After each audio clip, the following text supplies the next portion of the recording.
पिछले 2-3 माह में अगर पाकिस्तानी यंगस्टर किसी ने इम्प्रूव किया है, तो वो हसन नवाज है। हसन नवाज ने पिछले 3-4 माह में सबसे ज़्यादा इम्प्रूवमेंट दिखाई है। न्यूजीलैंड के खिलाफ इसको चांस दिया जाता है, वहाँ पे पाकिस्तान टी20 की तेज़ तरीन सेंचुरी स्कोर करता है। उसके अलावा उस सीरीज़ में बाकी मैचेस में परफॉर्म नहीं करता, लोग उसको कहते हैं कि ये टुल्लर है, ये टेप बॉल का प्लेयर है, इसको आपने इंटरनेशनल क्रिकेट खेलने क्यों दी है। तो इस तरह के लोग उसको बातें करते हैं, वापिस आता है और पीएसएल में उसको मौका मिलता है और फिर देखें 64 रन की नहीं खेलता है, 100 रन की नहीं खेलता है और इस जो लास्ट मैच है इसमें 67 रन की नहीं खेलता है और अनबीटन रहता है, अपनी टीम को जितवा के आता है। और इसको पता है मैंने इनिंग्स कंस्ट्रक्ट किस तरह करनी है, मैंने कहाँ पे चार्ज करना है, कहाँ पे डिफेंसिव मूड में जाना है, किस बॉलर को चार्ज करना है, जो बाउंड्री की डायमेंशंस हैं वो क्या है, ये सारी चीजें उसके दिमाग में होती हैं। और ये सबसे ज्यादा इम्प्रूव्ड क्रिकेटर है। पाकिस्तान में बड़े क्रिकेटर्स को पिछले 2-3 सालों में ओवररेट किया गया है, बड़ी हाइप दी गई है, लेकिन उन्होंने इम्प्रूवमेंट 2-3 सालों में उतनी नहीं दिखाई अनफॉर्चुनेटली, जितनी इस प्लेयर ने पिछले 2 से 3 माह में दिखाई है। और एक और बहुत बड़ा लेम दिया जाता है पाकिस्तान में कि जी यंगस्टर्स है, तो इसको इसके जो पोजीशन है बैटिंग की उस पे चांस दो।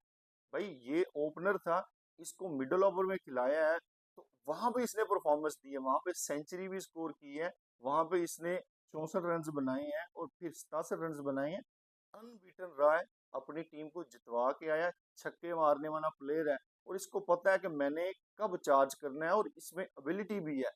इस तरह की चीजें जो हैं वो पाकिस्तानी क्रिकेट को ऊपर लेके जाएंगी। इनको हम पिछले 2-3 साल से यहाँ पे रैंक कर रहे थे कि जी ये यंगस्टर आगे जाके परफॉर्म करेगा, मैं उनको गलत नहीं कह रहा, हमेशा से उसके हक में वीडियोस बनाता रहा था। भाई हमें 300 के स्ट्राइक रेट के साथ 20 स्कोर नहीं चाहिए, हमें 250 के स्ट्राइक रेट के साथ 25 वाली इनिंग नहीं चाहिए, हमें कंसिस्टेंसी के साथ आपसे 50, 70 और 100 वाली इनिंग चाहिए। आप 200 के स्ट्राइक रेट के साथ खेल लो, 180 के स्ट्राइक। अब इसने 176 के स्ट्राइक रेट के साथ जो है 67 रन बनाए और अपनी टीम को जितवा के आया।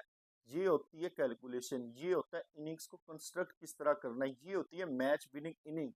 ये वाली चीजें मिसिंग है। और उस एक प्लेयर का नाम भी मैं ले लेता हूँ, मोहम्मद हारिस है, जिसको ओवररेट किया गया है और उसमें अकल नाम की कोई चीज नहीं है। अब देखें कि उसको 20-25 की इनिंग के अलावा फुर्सत ही नहीं है कि मैं किसी मैच में मैच विनिंग इनिंग खेलूं। एक 87 रन की इनिंग खेली है पूरी पीएसएल में और मैंने तब कह दिया था कि इसके अलावा आप इसके बैट से दोबारा कोई 50 नहीं देखेंगे इस सीजन में। और पीएसएल में जो पेशावर जल्मी है वो उसका सफर खत्म होता है, लेकिन आप दूसरी 50 उस प्लेयर से नहीं देखते, उस यंगस्टर से नहीं देखते। इट मीन्स कि वो अपने साथ खुद इंसाफ नहीं कर रहा। और फैंस को भी कहना चाहूंगा कि इस तरह के प्लेयर्स को स्टार ना बनाए, स्टार उस प्लेयर को बनाए जो मैच खत्म करके आता है, जो किसी भी नंबर पे जाए और जाके वहां पे मेरिट पे खेले, जो हसन नवाज कर रहा है, जो हसन नवाज जिस तरह खेल रहा है। तो ये चीज पाकिस्तानी क्रिकेट के लिए बेहतर है, बजाय इसके कि आप उन लोगों को वहां पे ले जाएं जो डिजर्व नहीं।